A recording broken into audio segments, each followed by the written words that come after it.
விடுதலை வேணும். விடுதலைக்கு என்ன காரணம் சொல்றாரு, பரிகாரம் சொல்றாருன்னா, பெண்கள் ஏன் அடிமையாக இருக்கிறான்னு பத்தி அவர் ஆய்வு செய்யறாரு.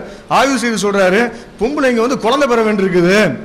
இந்த குழந்தை பெறதுக்கு ஆண் வந்து தனியாக வாழ்ந்துட்டு போயிருமா, அவனுக்கு எந்த பிரச்சனையும் இல்லை. பெண்களுக்கு வந்து இந்த குழந்தை பெறுறதுன்னு ஒரு பிரச்சனை இருந்துகிட்டு இருக்குது. குழந்தை பெறு தன்னால பெற முடியாது, அதுக்கு ஒரு ஆம்பளை துணை தேவைப்படுது. அதனால இதை வச்சுக்கிட்டே ஆம்பளைங்க வந்து பொம்பளைங்களை வந்து அடிமைப்படுத்திக்கிட்டு இருக்கிறான் அப்படின்னு சொல்றாரு. அதனால பொம்பளைங்க புள்ளையே பெறாதீங்க அப்படின்னு ஒரு தீர்வு. இன்னொரு தீர்வு அவங்களே சொன்னாங்க, கற்பை பையை வெட்டி போடு. கற்பை பையெல்லாம் வெட்டி போட்டா ஆண் வந்து ஒன்று அடிமைப்படுத்த முடியாது. இதுவா தீர்வு? அவங்க நேற்று காலையில் சொல்லும் போது சொன்னாங்க, கொலை செய்தவனுக்கு மரண தண்டனை சொல்லும் போது, கொலை செய்தவனை தூக்கில் போட்டால் மரண தண்டனை விதித்தால் அவனுக்கா தண்டனை? அவன் குடும்பத்தில் உள்ளவங்கள சாப்பாடு இல்லாமல் இருப்பாங்க, அவங்கள தண்டிக்கிற மாதிரி ஆயிருதுல. தப்பு செய்தவன் இல்லை நீங்க தண்டிக்கணும்னு கேட்டாங்கல்ல. இப்போ இங்க ஆண் வந்து பெண்ணை வந்து அடிமைப்படுத்துறான்.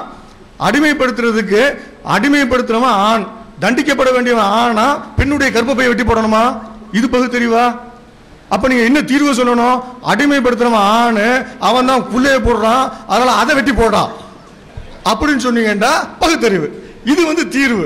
இதை விட்டுட்டு தப்பு செய்யறான் இவன் அடிமைப்படுத்தான், அதனால இவனை வெட்டி போடு, என்ன இதுவா பகுத்தறிவு? இது வந்து பகுத்தறிவே கிடையாதுங்க.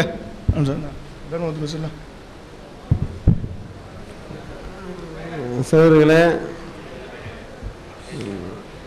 அதை போன்று இன்னும் சில முக்கியமான குறிப்பிடத்தக்க விஷயங்கள் எல்லாம் நிறைய இருக்கின்றன. நேரம் தான் பற்றாமல் இருக்கின்றது. அதே மாதிரி பெண்கள் சொல்லிடுவேன். அதே மாதிரி ஒரு பெண் குழந்தை பிறக்குமையானால் அதை பற்றி அவர் என்ன சொல்றாருன்னா, பெண்ணின் இருக்கிறதுனால தானே பெண்ணடிமைத்தனம் வளருது. உங்களுக்கு ஒரு பெண் குழந்தை பிறக்குமையானால் அதை நீங்கள் பெண் என்று சொல்லக்கூடாது, ஆண் என்று தான் சொல்ல வேண்டும். எவ்வளவு பயங்கரமான பகுத்தறிவாதம் பார்த்தீங்களா? அந்த பெண் குழந்தையை நீ ஆண் தான், அந்த பெண் குழந்தைக்கு உங்கள் ஆணுடைய உடையை தான் அணிவிக்க வேண்டும், ஆணை போன்றுதான் நீங்கள் வளர்க்க வேண்டும், ஆணுடைய பெயர் தான் வைக்க வேண்டும் அப்படின்னு சொல்றாரு. இந்த மாதிரி தான் வந்து அவர் பகுத்தறிவு சிந்தனையில் உள்ள அனைவரும் ஆணுடைய பெயரை வைத்து ஆணுடைய ட்ரெஸ்ஸை போட்டு தான் வளர்க்குறாங்களா என்று அந்த பகுத்தறிவாதிகளிடம் நாம் கேட்க விரும்புகின்றோம். அப்ப என்ன செய்வாங்க? பெண்ணை ஆணாக வளர்த்து இன்னொரு ஒரு பெண்ணை கல்யாணம் பண்ணி கொடுப்பீங்களா என்ற ஒரு கேள்வியையும் கேட்கின்றோம். அதோடு மட்டுமல்லாமல் அந்த மனித நேயத்தை ஒழிக்கக்கூடிய வகையில் அவர் அந்த செயல்களில் சில சித்தாந்தங்களை சொன்னார்னு சொல்லி ஆரம்பத்தில் பிஜே அவர்கள் சுட்டிக்காட்டினார்கள். அது என்னன்னா, விடுதலை என்ற பத்திரிகையில் குடியரசு இதழில் 1945 25 4 அவர் மிகப்பெரிய ஒரு கட்டுரை எழுதுகின்றார். எப்படி? அதாவது தர்மம் என்பது ஏழைகளுக்கு பிச்சையிடுதல் முதல் மற்றவர்களுக்கு பல உதவிகள் செய்வது என்பது வரை அநேக விஷயங்கள் தர்மத்தின் கீழ் சொல்லப்பட்டிருக்கின்றன. இந்த மாதிரி தர்மத்தை பற்றி எல்லா மதங்களுமே முறையிடுகின்றன. இப்படி வந்து மதங்கள் வந்து ஏழைகளுக்கு தர்மத்தை கொடுக்க சொல்வது என்பது அந்த பணக்காரர்களுடைய திமிரை உருவாக்குறதாக இருக்கின்றது. பணக்காரன்ற ஒரு கெத்து வந்துருமா? இந்த ஏழைக்கு தர்மம் கொடுக்கிறதுன்றது இப்படி நீங்கள் கொடுப்பதனால் என்ன ஆகும்னா, பணக்காரர் என்ற கெத்து வந்துவிடும். அதனால என்ன செய்யணுமாம்? எது எப்படி இருந்த போதிலும் உலகத்தில் மனித சமூகம் தொல்லை இல்லாமல் வாழ வேண்டுமானால் பிச்சை கொடுப்பதும் பிச்சை எடுப்பதும் சட்டவிரோதமான காரியமாக கருதப்பட வேண்டும். எப்படிப்பட்ட பகுத்தறிவாதம் பார்த்தீங்களா? யாருக்காவது ஒருவர் தர்மம் செய்தால், இப்ப நம்ம சகோதரர் கூட எதிரணியில் உள்ள சகோதரர் கூட சொன்னாரு, இந்த மாதிரி என்னுடைய பிறந்த நாளில் நான் என்ன செய்கிறேன், சில அன்னதானங்கள் செய்கின்றேன், பிறருக்கு தான தர்மங்கள்லாம் செய்கின்றேன் என்று சொன்னார். பெரியாருடைய பார்வையில் அவர் ஒரு சட்ட விரோதி. அவரை பிடித்து சட்டம் வந்து தண்டிக்க வேண்டும். யார் தர்மம் செய்கின்றாரோ அவர் தண்டிக்க வேண்டிய ஒரு குற்றத்தை செய்கின்றார் என்று பெரியார் சொல்கின்றார் என்றால் இது எவ்வளவு பெரிய பகுத்தறிவுக்கு எதிரான ஒரு வாதம் என்பதை இந்த இடத்தில் நாம் பதிவு செய்கின்றோம். இதுதான் மனிதாபிமானமா? அதே மாதிரி இன்னொரு இடத்துல சொல்கின்றார், ஆகவே தர்மம் செய்வது அக்கிரமம் என்றும் ஜன சமூகத்துக்கு தொல்லை என்றும் பணக்காரனின் அயோக்கியத்தனங்களை மறைக்க ஒரு சூழ்ச்சி என்றும் நான் சொல்லுகின்றேன். தர்மம் செய்வது என்பது அக்கிரமோ, ஜன சமூகத்துக்கு தொல்லை தரும், இது ஒரு அயோக்கியத்தனம் அப்படின்னா இதை விட இதுதான் மனிதாபிமானவாதி பேசக்கூடிய பேச்சா? இது மனிதாபிமானத்துக்கு எதிரானதா? இதை பகுத்தறிவுவாதிகள் பதில் சொல்ல கடமைப்பட்டு இருக்கின்றார்கள்.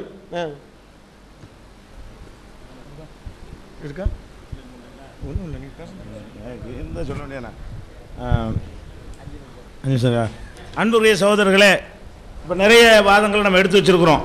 தொகுப்பாக சில செய்திகளை சொல்லிக் கொள்கிறோம்.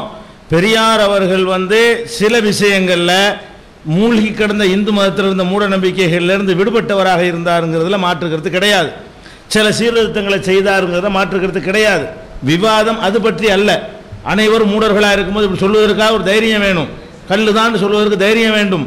அந்த விஷயங்களில் அவர் செஞ்ச சாதனைகளை டாபிக் கிடையாது. நாம் கேட்பது என்னன்னு கேட்டால், அவருடைய கான்செப்ட் பூராவுமே இந்த பாப்பான் ஆதிக்கம்ங்கிற சுற்றியதாக மட்டும்தான் இருந்தது. அதை ஒழிக்கிறதுக்கு பகுத்தறிவையெல்லாம் தூக்கி போட ரெடியாக இருந்தாருங்கிறதா நம்ம பார்த்தது ஒட்டுமொத்தமாக தெரிகிறது. ஒரு சயின்டிஸ்டாகவோ பெரிய பொருளாதாரத்தை பற்றி ஆய்வு செஞ்ச வல்லுநர் அதெல்லாம் இருக்கவே கிடையாது. அதனால தான் அனைத்து சாதிங்க அர்ச்சகராக ஒரு அர்ச்சகர் சொல்லலைன்ட்டாரு. அர்ச்சகரானா போய் வழிபட்ட ரெண்டு ஒன்று தானே, கான்செப்ட் ஒன்று தானே. அனைத்து சாதிகளும் அர்ச்சகராகிறதுன்னு சொல்லி பெரியார் சொல்லலை, அனைத்து சாதியும் உள்ளே போய் வழிபடணும்னு சொன்னாருங்கிறீங்களே. ஏன் உள்ளே போகணும்? உள்ளே போனாலும் கூப்பிட்டாலும் போகாதுன்னு சொல்லணும். அப்போ ரெண்டும் ஒன்று தான் எங்களை பொறுத்த வரைக்கும். நீங்கள் அர்ச்சகராக சொன்னாலும் அது ஒன்று தான். அப்போ நம்ம என்ன கேட்குறோம், அவருடைய ஒட்டுமொத்த கான்செப்ட் நீங்கள் எடுத்து பாருங்கள், என்ன தெரிய வருது. அவன் பாப்பான் தீபாவளிங்கிறானா, நீ பொங்கலை கொண்டாடு, அதில் மூட அதை பற்றி கவலை இல்லை, அது பகுத்தறிவுக்கு இல்லை, அதை பற்றி கவலை இல்லை. அதே மாதிரி திருக்குறள் ஆதரிக்கிறதுக்கு என்ன சொன்னார், எவனோ இல்லை வடநாட்டுக்காரன் எழுதுனெல்லாம் கொண்டாடி கொண்டிருக்கும் பொழுது என் தமிழன் எழுதுனது வரக்கூடாதுன்னு கேட்டாரா இல்லையா? அது நோக்கமெல்லாம் என்ன, திருக்குறளை பாப்பான் எழுதுன அதுதான் அவருடைய கான்செப்ட். அதில் உள்ள கருத்தோ அதில் உள்ள தப்போ அதெல்லாம் கான்செப்ட் கிடையாது. அப்போ அப்போ அவருடைய ஒவ்வொரு விஷயத்தை எடுத்து பார்த்தாலும் என்ன செய்கிறாரு, அவருடைய சிந்தனை எல்லாமே அவர்களுடைய ஆதிக்கத்தை ஒழிக்கணுங்கிற ஒரு உணர்வை வைத்துக் கொண்டார். அதுக்கு ஏற்றவாறு முடிவு எடுக்கணும்னு நினைத்தார். அதுதான் அது பகுத்தறிவு இல்லைனா. ஆதிக்கத்தை ஒழிக்கிறதுங்கிறது வேற, அதை விட அதை பகுத்தறிவோடு செய்கிறது என்பது வேற. அதில் அவர் காம்ப்ரமைஸ் பண்ணலை. அதில் கூட பண்ணார் என்று வரலாறுகள்லாம் இருக்கிறது. ஏன்னா ராஜாஜியோடையும் காம்ப்ரமைஸ் பண்ணார், எல்லாரோடையும் பண்ணிக்கிட்டாருங்கிற மாதிரி அது ஒரு சைஸான வரலாறும் இருக்கிறது. அதே மாதிரி இந்த கல்லறு அந்த சில சமுதாயங்கள்லாம் ஸ்டேஷனில் கையெழுத்து போட்டாங்கங்கிறாங்களே, அதெல்லாம் தப்பான தகவலை பதிவு பண்ணுறாங்க. அதுக்கும் பெரியாருக்கு சம்மந்தமே கிடையாது. அது பாப்பான் செஞ்சதும் கிடையாது, வெள்ளைக்காரன் செஞ்சான். வெள்ளைக்காரன் சில பேர் குற்றப்பரம்பரைனா குற்றம் செஞ்சுக்கிட்டு இருந்தாங்க. ஏன்னா அந்த தொழிலை பண்ணிக்கிட்டு இருந்ததுனால சில ஜாதிகளை குற்றப்பரம்பரைன்னு அறிவித்து வைத்திருந்தான். அவர்கள் அந்த வெள்ளைக்காரனை அவர் ஆதரிச்சார், சுதந்திரம் வேணான்னு சொன்னார். அப்போ வெள்ளைக்காரன் அடக்கி ஆளும்போது வெள்ளைக்காரனை எதிர்த்து கொந்தளிச்சுலாம் அவர் பேசுனது கிடையாது. அதுவும் தப்பாக சொல்கிறாங்க. அந்த காலத்தில் குற்றப்பரம்பரையாக இருந்தது இப்போ பாப்பாங்க ஐயரை திணிச்ச ஒரு சித்தாந்தம் கிடையாது. வெள்ளைக்காரன் அரசாங்கம் தான் என்ன செஞ்சு இந்த மாதிரி 50 பேர் கையெழுத்து போட சொல்லுன்னு சொன்னிச்சு. அப்போ வெள்ளைக்காரனுக்கு இந்த மாதிரி நோக்கம் கற்பிக்க இயலுமா? வெள்ளைக்காரன் செஞ்சது மாறினது காரணம் என்னென்னா, சுதந்திரம் அடைஞ்சது. அவன் யோசிச்சு பார்க்க ஆரம்பித்தான், சட்டங்களுடைய விளங்கிக்கிட்டான், அவனும் தெரிஞ்சுக்கிட்டான்.